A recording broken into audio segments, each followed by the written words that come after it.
ಬೆಳಗಾವಿ ಜಿಲ್ಲಾಧಿಕಾರಿ ಕಚೇರಿ ಆವರಣದಲ್ಲಿ ಪುನರ್ ಪ್ರತಿಷ್ಠಾಪಿಸಲಾದ ಕನ್ನಡದ ಮೊಟ್ಟಮೊದಲ ಶಾಸನವೆಂದು ಪರಿಗಣಿಸಲ್ಪಡುವ ಅಲ್ಮಿಡಿ ಶಾಸನದ ಪ್ರಕೃತಿಗೆ ಜಿಲ್ಲಾಧಿಕಾರಿ ಮೊಹಮ್ಮದ್ ರೋಷನ್ ಅವರ ನೇತೃತ್ವದಲ್ಲಿ ಜಲಾಭಿಷೇಕ ನೆರವೇರಿಸಲಾಯಿತು.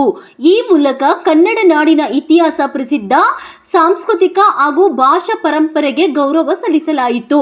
ಸುಮಾರು ಕ್ರಿಸ್ತಶಕ 450ರ ಕದಂಬರ ಕಾಲಕ್ಕೆ ಸೇರಿದ ಅಲ್ಮಿಡಿ ಶಾಸನವು ಕನ್ನಡ ಭಾಷೆಯಲ್ಲಿ ಬರೆಯಲ್ಪಟ್ಟ ಅತ್ಯಂತ ಪ್ರಾಚೀನ ಶಾಸನವೆಂದು ಇತಿಹಾಸದಲ್ಲಿ ಮಹತ್ವ ಪಡೆದಿದೆ.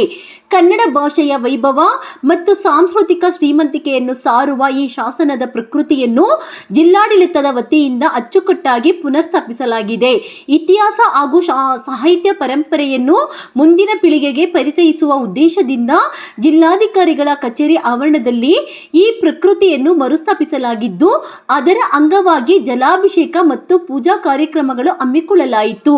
ಕಾರ್ಯಕ್ರಮದಲ್ಲಿ ಕನ್ನಡ ಭಾಷೆಯ ಐತಿಹಾಸಿಕ ಮಹತ್ವ, ಸಾಂಸ್ಕೃತಿಕ ಮತ್ತು ಪರಂಪರೆಯ ಬಗ್ಗೆ ಮೆಲುಕು ಹಾಕಲಾಗಿದ್ದು, ಕನ್ನಡದ ಹೆಮ್ಮೆಯ ಸಂಕೇತವಾದ ಅಲ್ಮಿಡಿ ಶಾಸನಕ್ಕೆ ವಿಶೇಷ ಗೌರವ ಅರ್ಪಿಸಲಾಯಿತು.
ಕ್ಷೀರಾಭಿಷೇಕ ನಡೆದು ಮುಂದಿನ ಹಂತ ಪಂಚ ನದಿಗಳ ಜಲಾಭಿಷೇಕ, ಮಲಪ್ರಭಾ, ಘಟಪ್ರಭಾ, ಕೃಷ್ಣ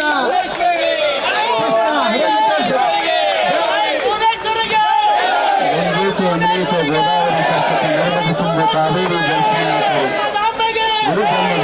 ಗುರುದೇವ ಮಹೇಶ್ವರ ಗುರು ಸಾಕ್ಷಾತ್ ಪರಬ್ರಹ್ಮ ತಸ್ಮೈ ಶ್ರೀ ಗುರು ಕಾವೇರಿ